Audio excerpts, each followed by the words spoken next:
todos. É um prazer estar aqui com vocês de novo. Faz tempo que eu não estava aqui. E falar aqui da doutrina é uma coisa sempre muito, muito prazerosa, né? Primeiro que a gente costuma dizer que o ouvido mais próximo da boca que está falando é o nosso. Então, a primeira pessoa que está evangelizando é a gente mesmo. A gente também vai aprendendo, vai junto compartilhando, porque também nós vamos refletindo junto com os ensinamentos e às vezes somos os que mais precisam daquela lição e daquele ensinamento. Então, é sempre um prazer falar da doutrina. Primeiro que eu sou faladeira por natureza, como diria minha família, então falar é algo que a gente gosta, e quando eu falar de algo que a gente ama, aí então é uma satisfação redobrada e falar da doutrina é sempre um prazer enorme. Então é muito bom sempre estar aqui. E hoje a gente vai falar, como ele disse, que já está funcionando? Tá. Nós vamos falar sobre o primeiro capítulo do Evangelho segundo o Espiritismo, que é esse livro que ele trouxe. É sempre bom, eu sempre gosto de reforçar. Esse é um dos livros da Codificação Espírita. Quem está chegando, quem não conhece, quem ainda não faz o curso, hoje a gente está numa era de, graças a Deus, ter acesso a muita informação, a muitos dados, mas ele também aumenta a nossa responsabilidade de saber filtrar esses dados, de saber buscar o que é real, o que é tabu, o que é fake news, o que faz sentido, o que não faz sentido. E aí, nada melhor do que beber na fonte, beber da água que mata a sede. Então, esse é um dos livros do Evangelho, a gente chama Código Moral. Aquele nosso tutorial, a nossa bússola para falar, é por aqui que eu vou, é por ali, é navegador, é o nosso, é trazido aqui, a gente chama Evangelho segundo o Espiritismo, porque são as passagens evangélicas, o ensinamento que o nosso mestre aqui, o mais perfeito que aqui ser encarnado, trouxe. E aí, trazida com um esclarecimento à luz dessa terceira revelação que nós vamos falar agora. Então, para começar aqui, falando desse capítulo, a gente tem que entender, antes de entrar propriamente no capítulo, e eu acho que isso é quase todo o ensinamento que a gente vai fazer, tem que lembrar, que é um dos grandes diferenciais dessa terceira revelação do Espiritismo, e que é um consolador, um bálsamo para a gente, é saber da pluralidade das existências, saber que, olha, não se encerra aqui. Eu não estou vindo com uma única chance, não é que nem meu pai que falava muito uma arma antiga que chamava garrucha, não sei se vocês já ouviram falar, também não precisam falar, conhece que a gente vai tirar a idade. Não sei o que meu pai falou. E tinha uma arma que acho que era garrucha, acho que era isso, me pegou muito de arma, graças a Deus, mas que eles costumavam usar de exemplo porque ela tem um tiro só. Então ele falava, ou você acerta ou você corre. Então a gente, graças a Deus, sabe que essa encarnação não é assim, ou eu acerto ou acabou, eu corro. A gente tem muitas oportunidades, a gente foi criado pela simples e ignorante, simples e ignorantes, fomos criados ali para um caminho a chegar à perfeição e chegaremos, mas se a gente não consegue, se a gente tropeça, a gente tem a oportunidade de fazer novamente. Então aqui a lei do progresso é uma das leis que nos rege, é a que diz que nós progrediremos. Isso é fato. A velocidade, cada um de nós vamos ficar. Se eu vou mais rápido, se eu vou menos rápido, se eu vou ficar de recuperação, se eu vou ter que fazer de novo no mesmo ano e vou repetir, se eu vou dar uma parada de volta no ano que vem a estudar, aí somos nós que escolhemos. Infelizmente a gente costuma pegar muito atalho, mas todos nós vamos progredir e chegaremos à perfeição. No máximo a gente estagna, a gente não regride. Então, a lei do progresso é algo a qual nós estamos sujeitos e entendê-la, que nós somos espíritos, estamos em progressão, estamos na jornada evolutiva, a gente vem várias reencarnações, pluralidade das existências para chegar à perfeição, vai nos ajudar a entender também um pouco dessas revelações e dessa passagem. Então, aqui as revelações. Primeiro vamos aqui quase que no sentido Capitão Nascimento, aqui, estudar o sentido da palavra aqui. O que são as revelações? Então a gente tem aqui pelo bom velho Aurélio, que ele traz a seguinte definição. Entre os cristãos, então ele traz várias definições, uma delas entre os cristãos, é uma ação divina que comunica aos homens os desígnios de Deus. Então, quando traz aos homens os desígnios de Deus, isso é chamado de revelação, é a verdade que esses envolvem. Na Gênesis, a gente tem, então, um dos meus livros preferidos aqui da codificação, a gente tem no capítulo 1, lá no item 2, que fala das revelações, das questões das codificações, fala revelar, vem do latim revelare, cuja raiz vem de véu, de velo, então fala tirar o véu, sair do véu. E figuradamente é descobrir, dar a conhecer uma coisa secreta e desconhecida. Então ela é coberta, ninguém conhecia, era secreta, a gente traz isso à luz do conhecimento. Em sua acepção vulgar, ou seja, na mais genérica, essa palavra se emprega. Essa palavra, ela se emprega, estou lendo aqui para não ficar tão de costa para vocês. Então, nesse sentido mais vulgar, essa palavra, ela se emprega. Tá vendo? Eu ia ler aqui, mas a vista não ajuda, tá, gente? Isso é coisa da idade. A respeito de qualquer coisa nova ou ignorada que é divulgada. De qualquer ideia nova que nos põe ao corrente do que não sabíamos. Ou seja, se nós não sabíamos, à medida que alguém traz, isso é revelado. Bom, então já sabemos o que é revelação, certo? Agora, como a gente traz aqui, no ponto ainda da Gênesis, ele traz um outro ponto. Como essas revelações acontecem? Quantas vezes ela acontece? Ele fala, desse ponto de vista, ou seja, tudo que a gente não conhece, se trouxe essa luz, é revelado? Ele traz, desse ponto de vista, todas as ciências que nos fazem conhecer os mistérios da natureza são revelações. E se pode dizer que há para a humanidade revelações incessantes. Como assim? O tempo todo a gente vai descobrindo, não é só no sentido religioso, não é só no sentido espiritual. Nós não sabíamos que a Terra era redonda, nós não sabíamos que a Terra girava em torno do Sol, nós não sabíamos quanto tempo tinha, a gente não sabia a ciência, a gente não conhecia o DNA, a gente não conhecia tantas coisas que à medida vai sendo revelada, e não é porque quando foi revelada ela passou a existir. Sempre existiu. O nosso código genético DNA sempre existiu. Um dia nós tivemos capacidade intelectual suficiente para descobrir e entender. Então ele foi revelado, ele não foi inventado. Assim como todas as leis científicas que a gente tem, elas são reveladas, a gente vai se desenvolvendo, nosso intelecto vai se desenvolvendo, e a gente passa a entender coisas que nós não entendíamos. Então nada foi inventado, ele foi revelado. Assim, trazendo esse ponto aqui, só para a gente entender a revelação, ele fala que o tempo todo nós teremos isso. Agora, aquilo que eu falei no começo, nós vamos progredindo o tempo todo.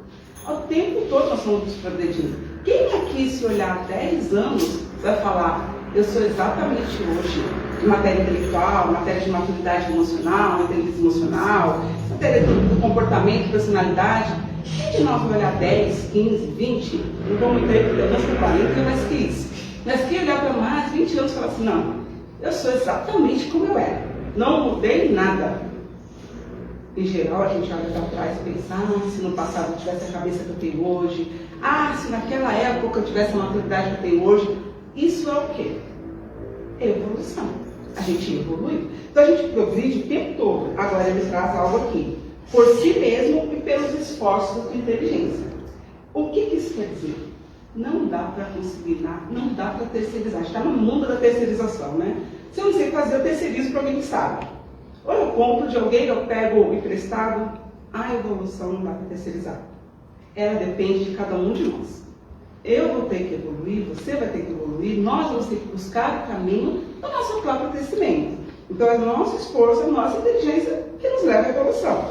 Mas, e aqui a gente começa a entrar mais propriamente no capítulo de hoje, graças à benevolência, à bondade divina que nos conhece, que sabe como somos, a gente não tem que fazer isso sozinho. É que nem quando a gente tem que ir na escola. Você não vai com uma criança só. Você vai ter que aprender a ler e a prova você faz sozinho. Mas você vai entrar na escola e aprender tudo só por sua conta? Não, a gente tem professores, a gente tem orientadores, a gente tem mentores. E igualmente na nossa jornada evolutiva, nós também temos esses professores, esses profetas, tanto aqueles que trouxeram para a humanidade uma oportunidade de ensino, no crescimento, no caminho, quanto os nossos individuais, nossos mentores, os ensinamentos. Tivemos exemplo vivo de Jesus. Então nós temos amparo nessa jornada evolutiva. Nós temos o tempo todo quem nos mostra o caminho. O que depende de nós não é descobrir o caminho sozinho, é trilhar ele sozinho. Mas o tempo todo nos é revelado qual é esse caminho. Agora, a pergunta que não quer calar. Não sei se alguém aqui já se fez. Por que elas são feitas assim aos pouquinhos? Por que vem dose homeopática? Eu lembro quando eu entrei, era ótimo, né? Mas quando eu comecei a estudar sistematicamente a doutrina, quando eu comecei a estudar lá na mocidade, na adolescência, a primeira coisa que eu perguntava assim, por que uns que acreditam, uns que não acreditam, uns que falam que é espírito, outros que falam que os espíritos nos manifestam, já falam para todo mundo. Nós estamos aqui, nós existimos. Pronto, acabaria, era assim que eu pensava. até ler melhor a passagem da revelação, também, etc. Mas no começo eu falava, é tão mais simples, gente, se os Espíritos se mostrassem para todos, ou se tudo fosse revelado, ou se tudo fosse falado logo de cara. Será que ia funcionar, gente? Será que ia dar certo isso?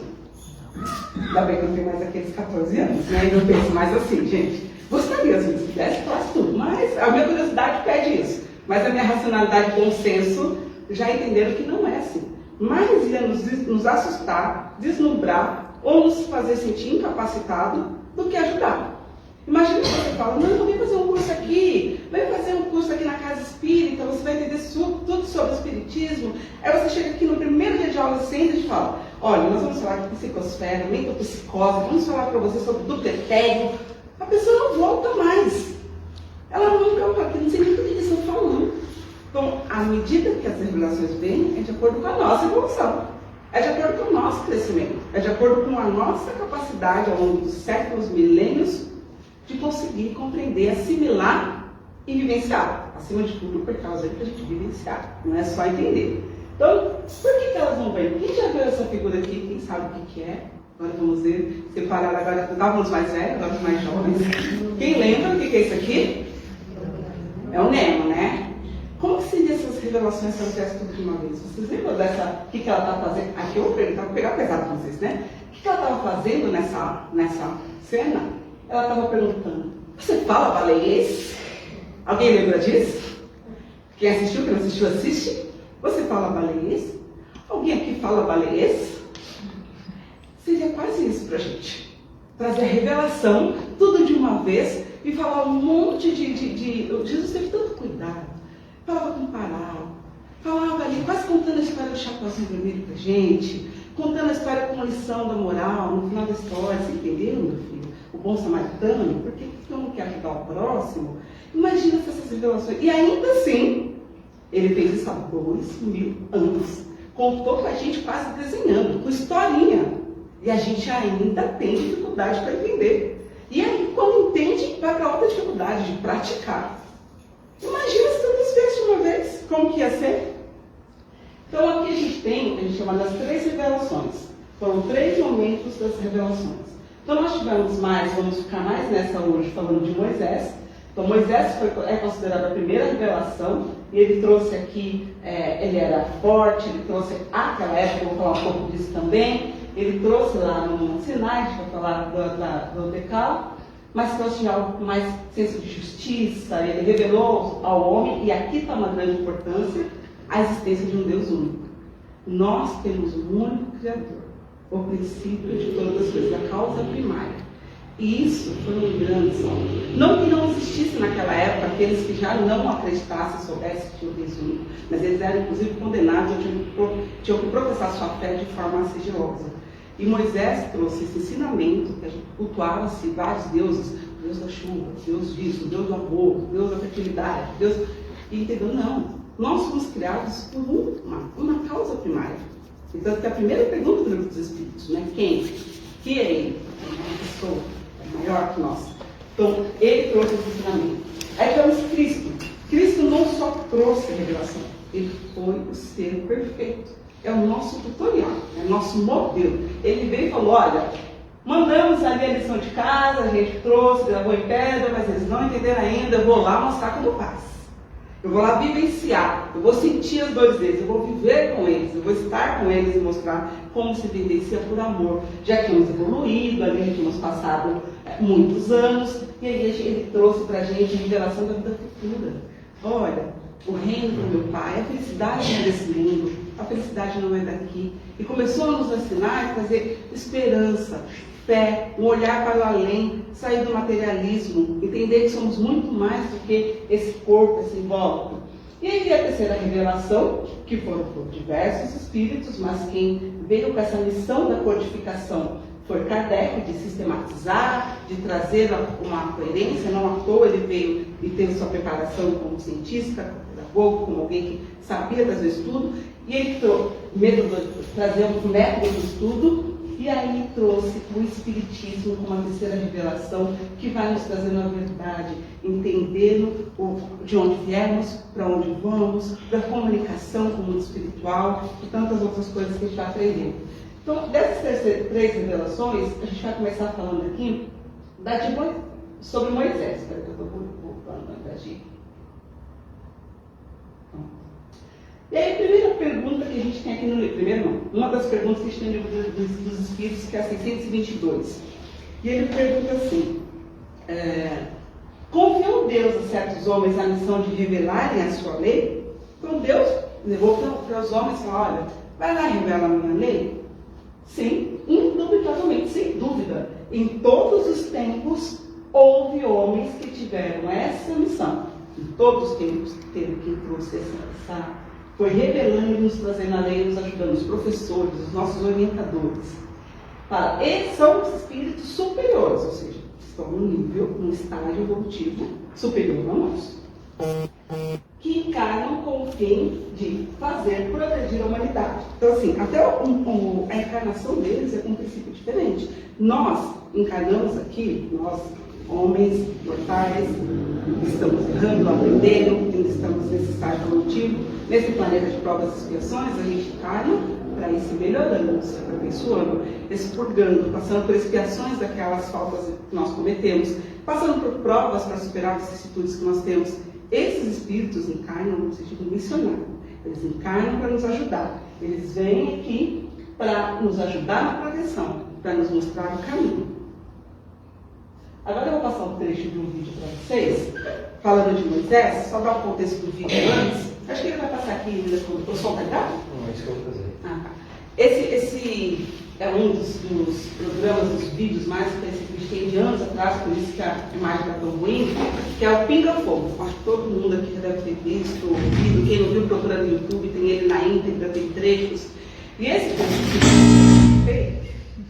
trecho que eu recortei é um que eles estão falando sobre o livro, sobre a importância do livro, e falam da psicografia. Inclusive, o entrevistador, ele pergunta, ele fala que não é só a psicografia, que é o escrever por um espírito, quando é ditado por um espírito, e o médium vai lá e transcreve a psicografia, a mediunidade de psicografia, não existe só no espiritismo. Nós classificamos, demos um nome, trabalhamos com ela, mas ela não existe só na casa espírita que faz psicografia. Tem muitas que são feitas sem nem quem escreveu saber. Tem autores aí que fazem livros, começam a fazer seus livros, seus artigos, estão o tempo todo inspirados e nem percebem, até às vezes por falta de conhecimento, que estão psicografando, estão sendo inspirados.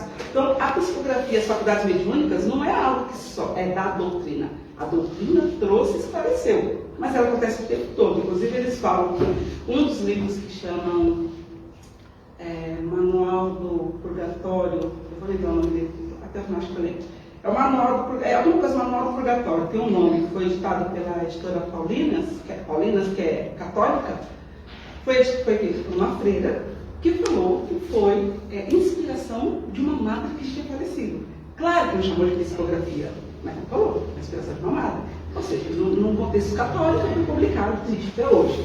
Ele estava mostrando isso e aí ele pergunta para o Chico. O Chico concorda com essa visão de que a psicografia não é inerente só ao meio espírito. Pode passar? Pode. Aí o Chico dá essa resposta. Na página. Extraordinário, em que vamos dizer, um instrumento que está aí neste mundo e no outro mundo. É tão importante que o primeiro nível que veio para a humanidade, vamos dizer, é um nível do mundo espiritual, um nível que teve os 10 mandamentos. Ficou com aquilo por merece. O primeiro livro, que é tão importante o livro para a gente, ele tem uma importância tão grande na nossa psicografia, na nossa evolução, que o primeiro livro psicografado foi escrito em pedra, que foi de Moisés. E ele cita Moisés. E quem foi Moisés?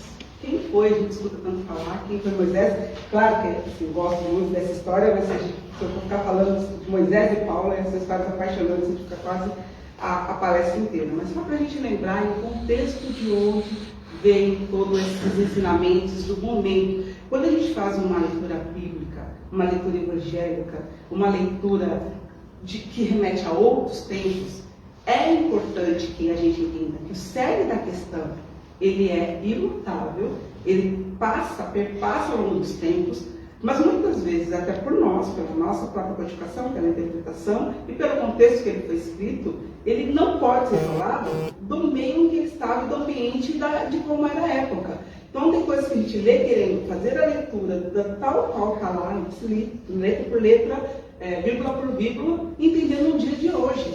E aí fala, não, isso não faz sentido. E aí desabona todo o texto.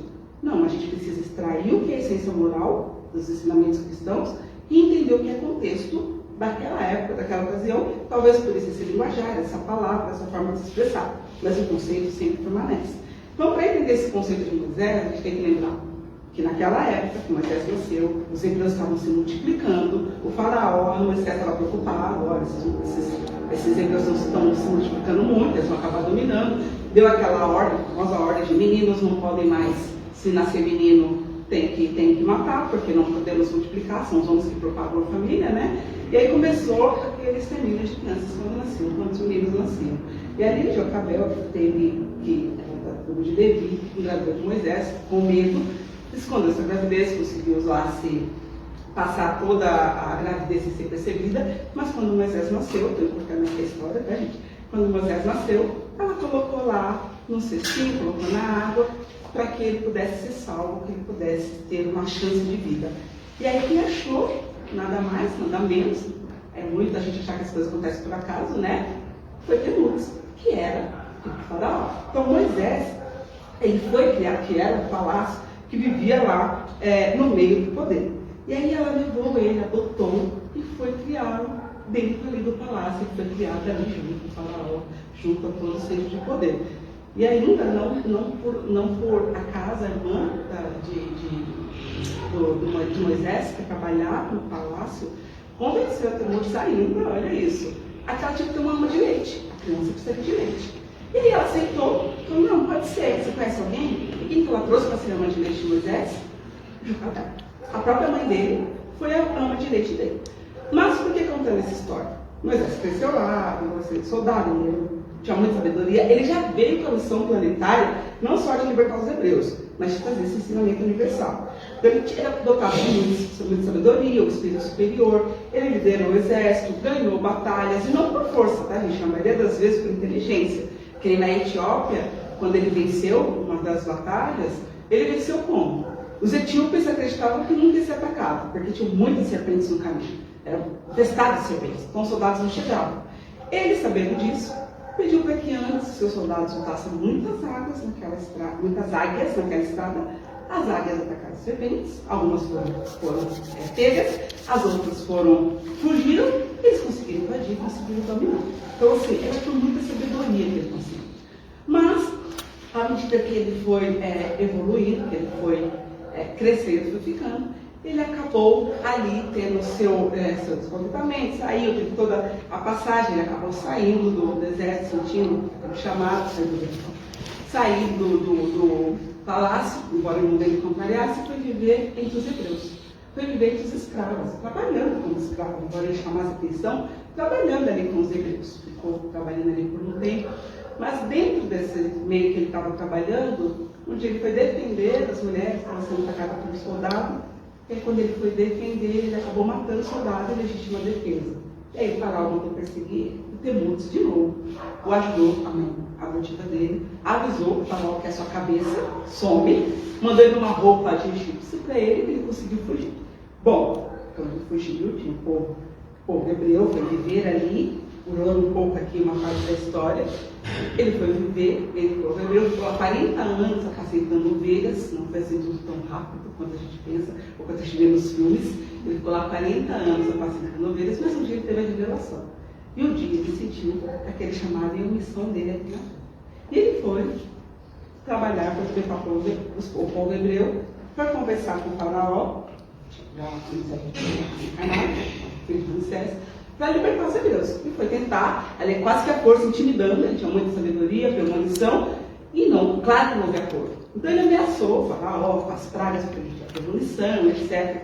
E é algo interessante quando você lê os relatos, as histórias, quer que sejam psicografadas ou mesmo nos relatos bíblicos, é o quanto o faraó, e a gente tem que olhar aqueles textos e pensarmos em nós mesmos. Você vê que o faraó, primeiro ele não queria. Aí quando ele se vê ameaçado, ele vê e fala, não, ok, quando ele está etc., vou libertar o povo hebreu. Mas é quando passa aquele temor, aquela fase de inconstância, de doenças, ele começa a repensar e fala, não vou mais não. Quando está na dificuldade ele quer, quando passa a dificuldade ele desiste. Como que a gente vê isso na nossa própria vida? Quando a gente está no aperto, quando a gente está com dificuldade, qual é a primeira coisa que a gente faz? A gente senta, a gente ora, a gente se entrega, eu vou começar a frequentar mais, eu vou ser mais disciplinada, eu vou estar mais na casa espírita, eu vou fazer mais isso, Aí, quando a dificuldade vai passando, quando vai passando a penúria, seja ela financeira, a doença, vai passando qualquer que seja a dificuldade amorosa, o que a gente começa a fazer? Começa a se afastar de novo às vezes. Aí a gente muda de ideia, a gente vai, a gente volta. Mas enfim, isso foi os hebreus ali, numa dessas que o faraó concordou, conseguiram fugir, dessas coisas para a gente entender, como foi ser o Mar Vermelho, foi conhecimento, não foi algo tão fantasioso assim, ele tinha sabedoria para isso.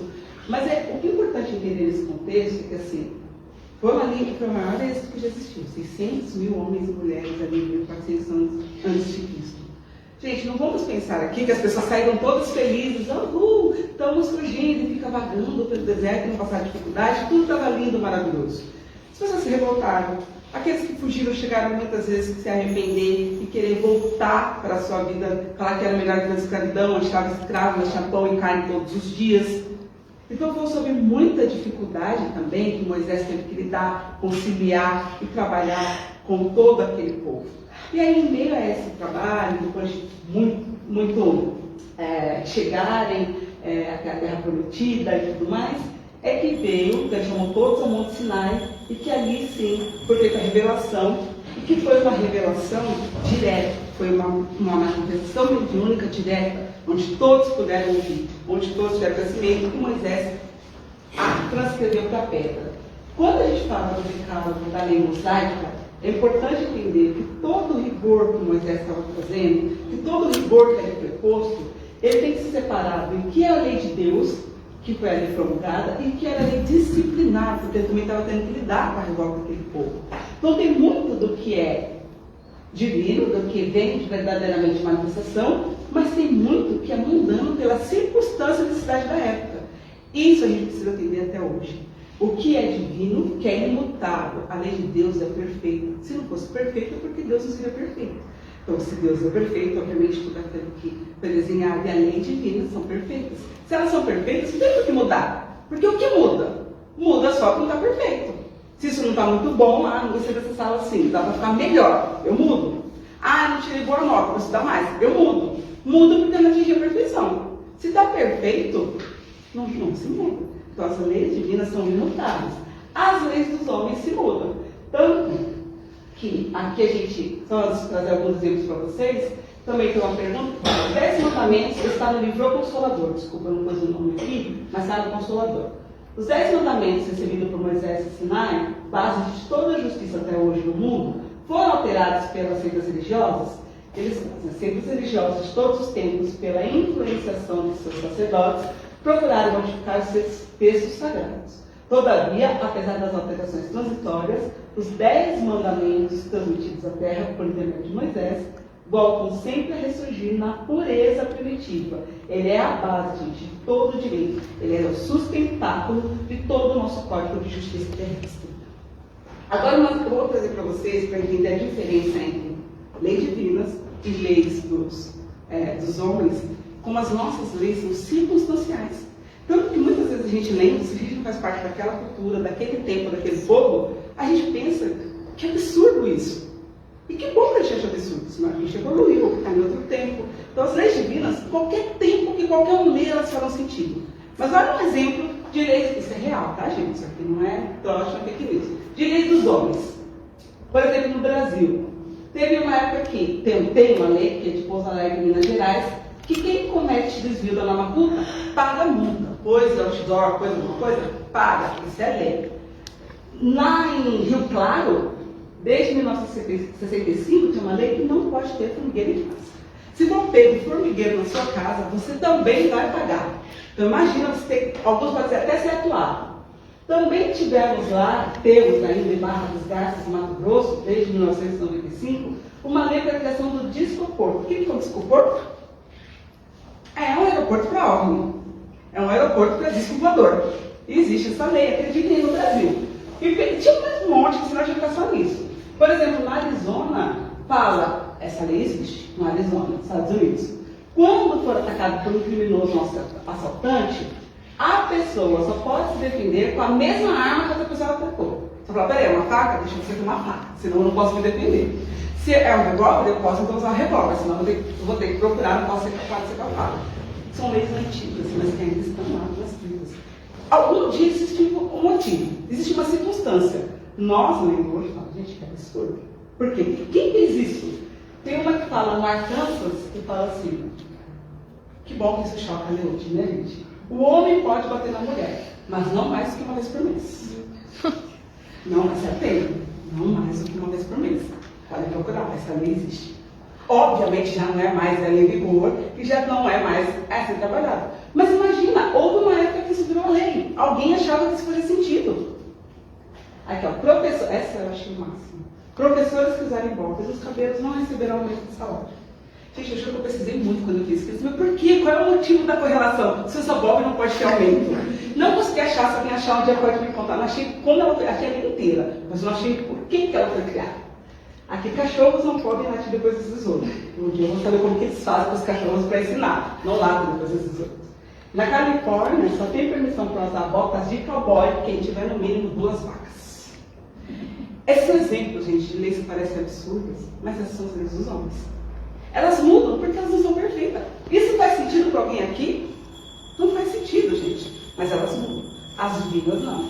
E tal qual as nossas 10 mandamentos. E aqui, já para ir encerrando também que está no nosso tempo, mas fazer uma leitura. É importante a gente ler os 10 mandamentos no seu sentido moral e lembrando de todo esse contexto que eu falei. Quando é falado aqui, não usar o nome de Deus em vão, aqui, ó, eu sou o Senhor vosso Deus, e que vos tirei do Egito da casa de servidão. Não tereis diante de mim outros deuses. Aqui está dizendo, eu sou o seu único Deus. Só tem eu, somente eu que fui seu Criador. Porque se a gente entende quem nos criou, porque come que é por amor, a gente tem um caminho que deve ser trilhado. Fala, não pronunciareis em vão nosso Senhor. O que é não pronunciareis? Só não falar? Ah, não posso falar a palavra Deus. É de todas as formas, não usar de forma, seja por interesse, seja por uma forma de barganha, de idade emocional, ou de falar aleatoriamente, é respeitar aquele que nos criou e entender a importância e o significado dele para as nossas vidas. Não é só a forma de pronunciar normalmente, é como a gente aceita e entende a importância dele em nossas vidas. E não usar como algo banal e em vão. Fala, lembrar de santificar o dia de sábado. Claro que aqui a gente tem que se apegar ao dia, ao cronos, à cronologia, se é o sábado, domingo, mas lembrar que nós precisamos descansar. Dê a César o que é de César, a Deus o que é de Deus. Às vezes a gente trabalha para acumular bens que não serão levados daqui. E esquece que a gente precisa dedicar tempo à família, tempo à espiritualidade, tempo à nossa saúde, tempo a nós mesmos, tempo aquilo que mais é precioso, aquilo que nós temos de melhor, que é a nossa vida e a nossa evolução. Então, quando fala descansar é sábado, meu filho, você vai precisar parar. Não dá para ficar pastorando todos os dias, não dá para ficar só acumulando todos os dias. Você precisa parar, refletir, meditar. Também honrar pai e mãe é ter gratidão por aquele que nos permitiu vir. Quantos de nós não esquece o pai fica lá no asilo, não visita, não vai, seja o pai biológico, todos que nos ajudaram, todos que nos permitiram chegar até aqui, pais, tias, avós, amigos, aqueles que participaram da nossa jornada, ser grato por nos permitiu chegar onde chegamos. E retribuir isso quando nós tratamos melhores uns aos outros, e principalmente aqueles que nos ajudaram a carregar, trazer até aqui, uma frase que eu vou lembrar o autor, quem lembrar, não vou lembrar agora, é muito preciso o que ele fala. Se eu cheguei até aqui, é porque eu fui carregado num mundo de gigantes. A gente sempre tentar, e precisamos ser gratos por isso. Também aqui já finalizando, não mateis, e não é só não matei a carne, gente. Não matei o sonho do próximo, a esperança do próximo. Não aniquile o próximo com a palavra, com desamor, ou levando ele a querer não mais viver. Não mateis desde a concepção civil mesmo, penal, de ir lá e tirar a vida de alguém, como também não fazer com que a pessoa perca essa vontade de ter a própria vida. Não cometeis adultério, não vamos estacionar o adultério conjugal, mas as tentações, a nosso pensamento, aquele pensamento que se desvia, que se perde nas vicissitudes, não conseguimos controlar os nossos desejos e tentações. Não roubeis, não te dar aquele lugar do próximo, não roubar não só material, não roubar o tempo do outro, não roubar a fé do outro, não roubar a esperança do outro. Não roubeis, não tire do outro, seja aquilo que é material ou aquilo que ele conquistou de forma não tangível. E não prestei testemunho falso contra o vosso próximo. Quantos de nós aqui há uma fofoquinha, há uma maledicência? Às vezes a gente não sabe o que é falso, mas só a indisciplina ou a irresponsabilidade de levar para frente algo que eu nem tive a certeza de que existe, que é real. Seja uma notícia que eu saio propaganda no Instagram e não vi se ela era real ou não, e assusta tantas pessoas.